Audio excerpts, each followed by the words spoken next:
Hello बच्चों, चलिए प्रश्न को देखते हैं। प्रश्न है निम्नलिखित समीकरण निकायों को वज्र गुणन विधि से हल कीजिए। समीकरण निकाय दिए गए हैं a घटाओ b गुणा x योग a योग b गुणा y बराबर a का वर्ग घटाओ 2ab घटाओ b का वर्ग। दूसरा समीकरण है a योग b गुणा ax योग y बराबर a का वर्ग योग b का वर्ग। प्रश्न को हल करने से पहले जो इसकी मुख्य अवधारणा है उस पर विचार करते हैं। तो इस प्रश्न के लिए जो मुख्य अवधारणा है वह हो जाएगी दो चरों के रैखिक समीकरण। अर्थात हम यहाँ पर यह देखेंगे कि दो चरों के रैखिक समीकरण क्या होते हैं। तो वे समीकरण जो ax योग by योग c बराबर 0 के रूप के हों दो चरों के रैखिक समीकरण कहलाते हैं। पहली समीकरण है a घटाओ b गुणा x योग a योग b गुणा y घटाव a का वर्ग घटाव 2ab घटाव b का वर्ग बराबर 0। क्योंकि हमने क्या किया, इस पूरे पद का इधर पक्षांतरण कर दिया। अब हम यहाँ पर लिखेंगे दूसरा जो समीकरण है उसको थोड़ा हल करके लिख लेते हैं। दूसरी समीकरण आएगी यहाँ से a योग b गुणा में x योग a योग b गुणा में y घटाव a का वर्ग योग b का वर्ग बराबर 0। अब हमारे पास समीकरण संख्या 1 है और समीकरण संख्या है 2। इन्हें हमें वज्र गुणन विधि से हल करना है। तो यहाँ पर लिखेंगे वज्र गुणा विधि से या वज्र गुणन विधि से। तो उससे पहले यह देखेंगे वज्र गुणा विधि होती क्या है। तो यहाँ पर होता है x y और 1, यहाँ पर आएगा b1 b2 c1 c2 a1 a2 और फिर से b1 b2। अब यहाँ पर जो x और y के मान हैं उन्हें इस प्रकार से ये जो मान हमें दिए गए हैं इनका वज्र गुणा करके निकाले गए हैं।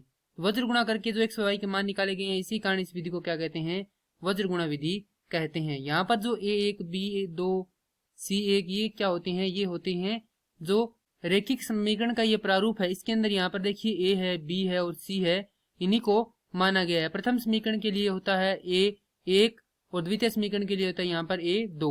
तो यदि इन दोनों समीकरणों की समीकरण से तुलना करते हैं तो हमारे पास मान आता है a1 बराबर a घटाव b, क्योंकि x का गुणा यह है। उसके बाद b1 बराबर a योग b, c1 बराबर ऋणात्मक a का वर्ग घटाव 2ab घटाव b का वर्ग।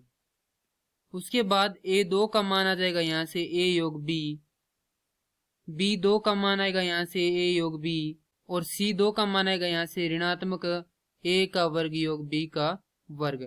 अब यहाँ पर वज्र गुणन विधि से जो x का मान निकाला गया है वह है x बराबर b1 c2। अर्थात सबसे पहले किसका गुणा किया गया है, इसका गुणा किया है। अर्थात ये जो b1 है इसका गुणा c2 के साथ, फिर घटाव का चिन्ह आएगा और b2 c1 b2 c1 भाग। अब जो यहाँ पर एक वाला गुणा है वह लिखेंगे। तो यहाँ से आएगा a2 माफ कीजिए a1 b2 घटाव a2 b1। तो यह आ गया हमारे पास x का मान। अब हमारे पास b c व a के मान है वह इसमें रख देंगे। तो मान रखेंगे तो प्राप्त होगा x बराबर b1 का मान है हमारे पास a योग b गुणा c2 का मान है हमारे पास ऋणात्मक a का वर्ग योग b का वर्ग घटाव b2 का मान है हमारे पास a योग b और c1 का मान है हमारे पास ऋणात्मक a का वर्ग घटाव 2ab घटाव b का वर्ग भाग a1 का मान है हमारे पास a घटाव b गुणा b2 का मान है हमारे पास a योग b घटाव a2 का मान है हमारे पास a योग b और b1 का मान है हमारे पास a योग b। इसे गुणा करके हल करेंगे तो हमारे पास प्राप्त होगा यहाँ से x बराबर, यदि हम देखें तो यहाँ पर क्या है a योग b है, यहाँ पर भी a योग b है, यहाँ पर भी है और यहाँ पर भी है। तो सभी में क्या करेंगे, हम a योग b को क्या ले लेंगे, वो भिन्निष्ठ ले लेंगे। तो हमारे पास आएगा यहाँ से a योग b गुणा अंदर यहाँ पर क्या बच जाएगा, ऋणात्मक a का वर्ग घटाव b का वर्ग, क्योंकि हमने क्या कर दिया, ऋणात्मक चिन्ह का अंदर गुणा कर दिया। उसके बाद यहाँ पर बचेगा क्योंकि यहाँ पर क्या है ऋणात्मक चिन्ह है और यहाँ पर भी क्या ऋणात्मक चिन्ह है, तो ये क्या हो जाएंगे धनात्मक हो जाएंगे। तो अंदर ये जो पूरी राशि है वो क्या आ जाएगी, है वैसी की वैसी ही आ जाएगी। तो यहाँ पर लिख देंगे योग a का वर्ग घटाव 2ab घटाव b का वर्ग। भाग में आएगा a योग b उभयनिष्ठ, अंदर बचेगा यहाँ पर a घटाव b घटाव a घटाव b। क्योंकि यहाँ पर क्या है a योग b है, तो इसके अंदर क्या कर दिया हमने ऋणात्मक चिन्ह का गुणा कर दिया, तो हमारे पास क्या है ऋणात्मक a और ऋणात्मक b।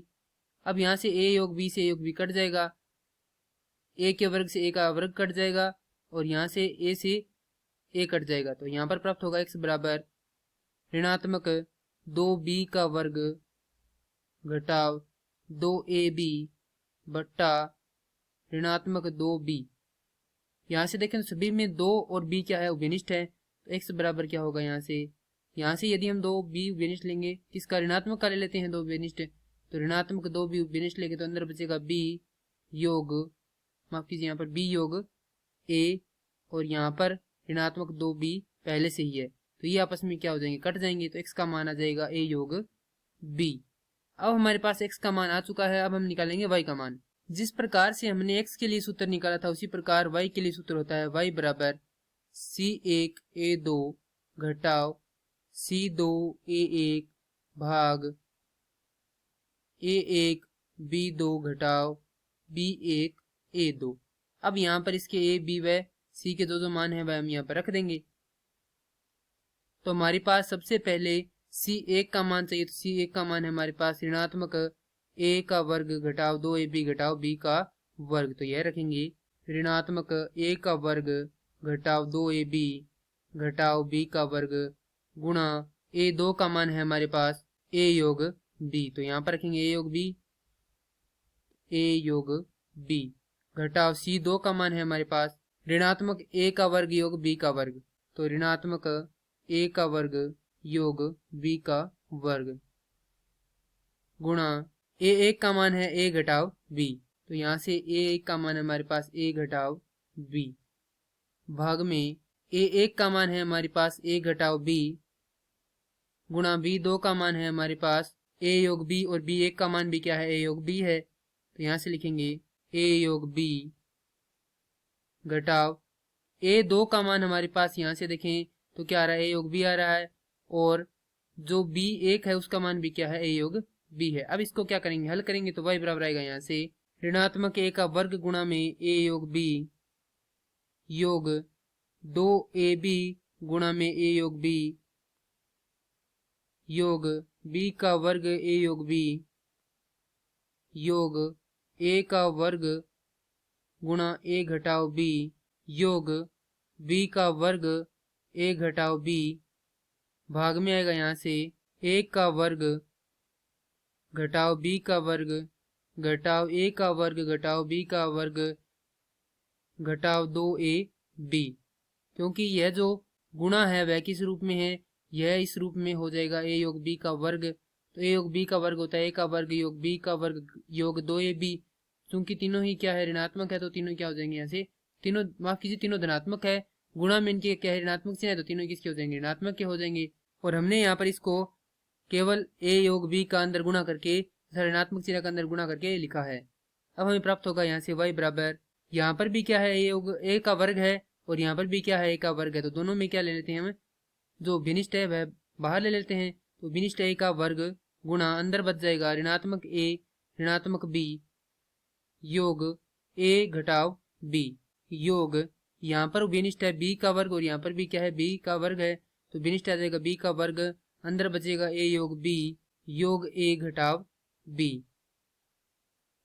साथ में है 2 गुणा माफ कीजिए योग 2 गुणा a योग b गुणा में a योग b भाग में यहाँ से आ जाएगा a के जो वर्ग है उसे a का वर्ग कट जाएगा, यहाँ पर होगा ऋणात्मक 2 b का वर्ग घटाव 2ab, तो यहाँ से a से a कट जाएगा, यहाँ पर b से b कट जाएगा, तो यहाँ पर बचेगा y बराबर a का वर्ग ऋणात्मक चिन्ह क्या आएगा बाहर आएगा गुणा में b का वर्ग माफ कीजिए 2b है तो 2 यहाँ पर क्या आ जाएगा यहाँ पर गुणा में आ जाएगा और यहाँ पर आएगा b योग b का वर्ग गुणा में 2a है तो 2 यहाँ पर आएगा और ये यहाँ पर आएगा, योग 2ab गुणा में a योग b भाग ऋणात्मक 2 गुणा में यहाँ पर क्या उभयनिष्ठ है, यहाँ पर उभयनिष्ठ है b, तो 2 भी उभयनिष्ठ बाहर ले लिया तो यहाँ पर बच जाएगा b योग a।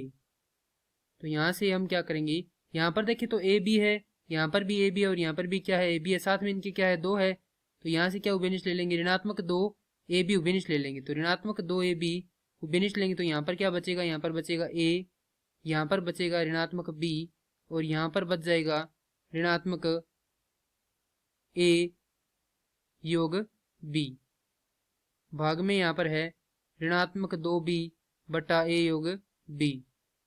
तो यहाँ से 2 से 2 कट जाएगा, ऋणात्मक से ऋणात्मक धनात्मक हो जाएगा और b से b कट जाएगा, तो y बराबर आ जाएगा, यहाँ से बाहर a है, यहाँ पर हो जाएगा a घटाव b घटाव a घटाव b भाग में a योग b।